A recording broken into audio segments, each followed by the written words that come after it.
పుస్తకం పేరు వంశీకి నచ్చిన కథలు 2వ భాగం. కథ ఇచ్చట విడాకులు ఇవ్వబడవు. సంకలనం వంశీ. ఇచ్చట విడాకులు ఇవ్వబడవు. పొత్తూరు విజయలక్ష్మి. శ్రీనివాసరావు, పద్మావతి పక్కపక్క కుర్చీల్లో కూర్చుని ఉన్నారు. ఇద్దరి వదనాలు చాలా అప్రసన్నంగా ఉన్నాయి. ఆవిడ అటు తిరిగి, ఈయన ఇటు తిరిగి ఎడమోహం పెడమోహంగా కూర్చున్నారు. వారిద్దరికీ ఎదురుగా కుర్చీలో సుఖాసీనుడై ఉన్నాడు లాయరు వరాహమూర్తి. ఆయన వదనం మాత్రం పండు వెన్నెల్లా వికసించి ఉంది. పరగడుపునే పార్టీ వచ్చింది. మరి ఆ మాత్రం ఆనందం ఉండదు?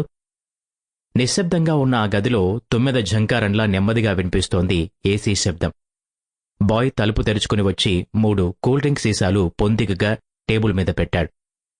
తీసుకోండి అన్నాడు వరాహమూర్తి. ఎందుకండి ఈ మర్యాదలన్నీ? కించిత్తు విసుక్కున్నాడు శ్రీనివాసరావు. త్వరగా మా పని ముగించండి, అదే 10,000 అంది పద్మావతి విసుగ్గా. చిన్నగా నవ్వాడు వరాహమూర్తి. పర్వాలేదు, తీసుకోండి అన్నాడు. వాళ్ల హడావిడి కంగారు చూస్తుంటే అతనికి చచ్చేంత నవ్వు వస్తోంది. కూల్ డ్రింకులు అందుకున్నారు దంపతులు.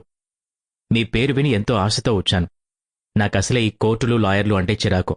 పోలీసులకి, హాస్పిటళ్లకి, కోర్టులకి దూరంగా ఉండాలనుకునే వాళ్లలో నేనొకణ్ణి. ఇప్పుడు కూడా నాకిష్టం లేకపోయినా ఇతరుల తెలివి తక్కువ వల్ల ఇక్కడికి రావాల్సి వచ్చింది. మీరు టకాబీకి వ్యవహారం తేల్చేస్తారని తెలిసి మీ దగ్గరికి పరిగెట్టుకొచ్చాను. మీరు త్వరగా మా వ్యవహారం తేల్చేస్తే అన్నాడు శ్రీనివాసరావు. ఈసారి పెద్దగానే నవ్వేశాడు లాయర్. మీ వాలకం చూస్తుంటే విచిత్రంగా ఉంది సార్. ఏదో కొట్టుకు వచ్చి 1/2 కిలో బెండకాయలు, 1/2 కిలో వంకాయలివ్వు, అర్జెంటుగా వెళ్ళాలి అనంత తేలిగ్గా మీరు హడావిడి పడిపోయి నన్ను హడావిడి Sample complete. Ready to continue?